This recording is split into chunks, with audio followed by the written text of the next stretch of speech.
लेके जाएंगे। तो ये एक चीज़ लेके आए आग जलाने के लिए, देखते हैं ये किस तरह होता है। मैं खुद फर्स्ट टाइम इसको आग लगा रहा हूँ।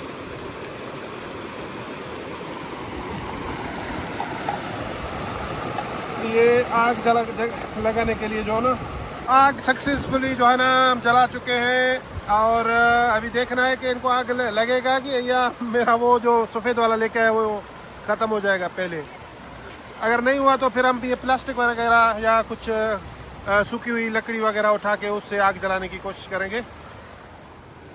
दोस्तों हम जो है ना यहाँ पे ऊपर पहले गए थे, जैसे मैंने वीडियो बनाया था ना, ऊपर गए थे पहले। वहाँ पे बहुत ज़्यादा हवा चल रहा था, तो उस हवा की वजह से ना हम फिर ये दोबारा हम इधर नीचे जो है ना आ गए। और हमारा प्रोग्राम भी यही था कि हम पानी के साथ बैठेंगे, यहाँ पे गोश्त वगैरह बनाएंगे। जैसे आप देख रहे हैं मैं गोश्त अभी बना रहा हूँ।